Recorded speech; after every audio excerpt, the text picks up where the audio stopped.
Selamat malam, saudara yang dikasihi Tuhan. Bagaimana kabar Anda? Semua bisa kita lewati.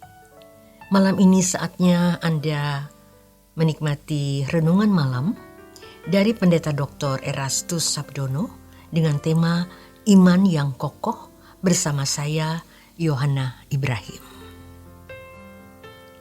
Saudara, pada umumnya kita berpikir kalau orang cakap dalam hal-hal doktrinal, maka imannya kokoh. Padahal pengetahuan tentang doktrin yang dimiliki seseorang itu belum tentu membuat iman seseorang itu kokoh. Seseorang dikatakan memiliki iman yang kokoh apabila kesalehannya memancar, kesuciannya tampak, kehidupannya tidak melukai orang lain, tetapi memberkati orang. Hidupnya memancarkan kepribadian yang agung, yaitu kepribadian Allah Bapa sendiri. Hal yang harus kita pelajari terlebih dahulu adalah apa yang dimaksud dengan iman. Iman adalah penurutan terhadap kehendak Allah. Maka jika doktrin yang dimilikinya benar, ia harus mengaplikasikannya dalam hidup sehari-hari. Bukan hanya di ruang kuliah atau di dalam gereja, namun dalam hidup keseharian kita. Artinya, ada tuntutan untuk dilakukan. Ada keterkaitan dengan etika yang harus dikenakan, atau moral yang harus digelar di dalam hidup. Jadi apabila suatu doktrin hanya menjawab masalah logika, harus diragukan apakah itu doktrin yang benar atau tidak. Alkitab harus bertemu dengan tindakan nyata. Jadi yang menglegalisir kebenaran itu murni atau tidak, bukanlah pandangan para teolog, bahkan bukan keputusan konsili, tetapi harus Alkitab. Seharusnya kebenaran itu harus dibuktikan dengan perilaku real.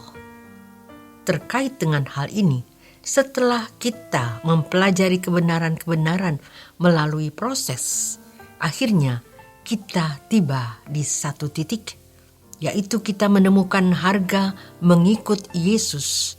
Harganya adalah segenap hidup kita.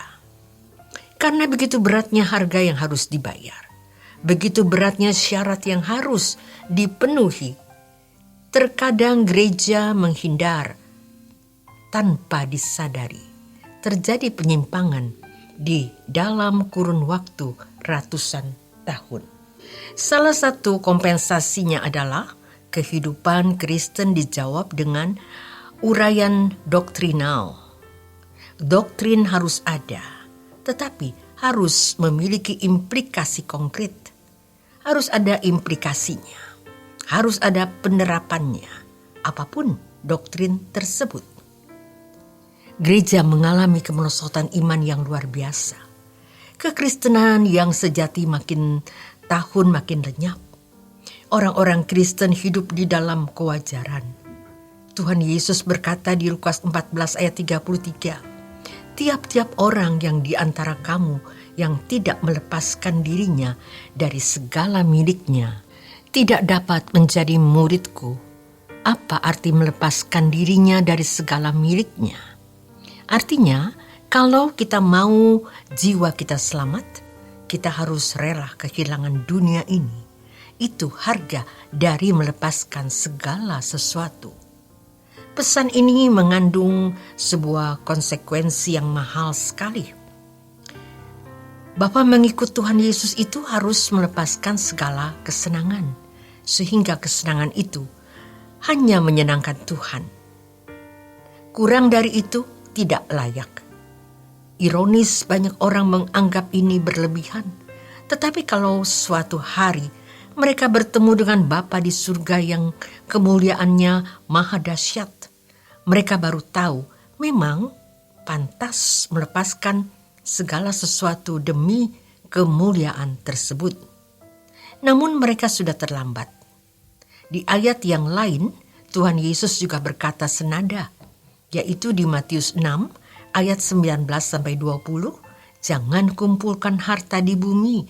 Jadi kalau kita studi, bersekolah, bekerja, itu bukan karena kita mau mengumpulkan harta di bumi. Tentu ini terkait dengan 1 Timotius 6 ayat 7-8, juga karena kita tidak membawa suatu apapun. Kita juga nanti akan pergi tidak membawa apa-apa, asal ada makanan dan pakaian cukup.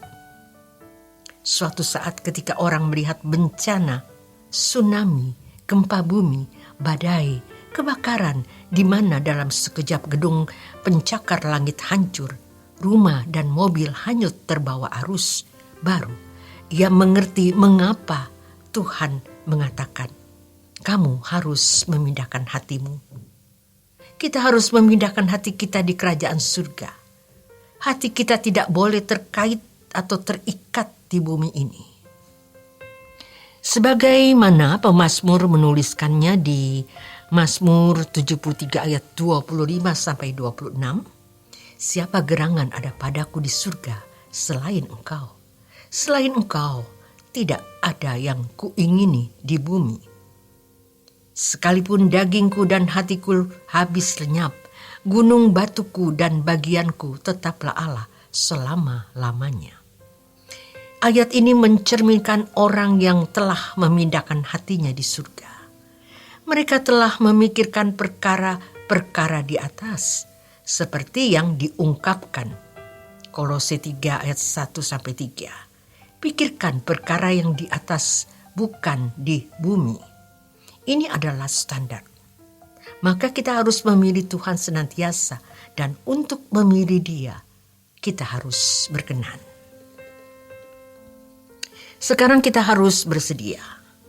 Bapak ikut Tuhan Yesus itu harus benar-benar menjadi miskin. Kalau tidak miskin, kita tidak bisa. Maksudnya, sebagai mana dan sebanyak apapun harta yang dimiliki, kita tidak berhak memilikinya karena semua harus dipakai untuk kepentingan Tuhan.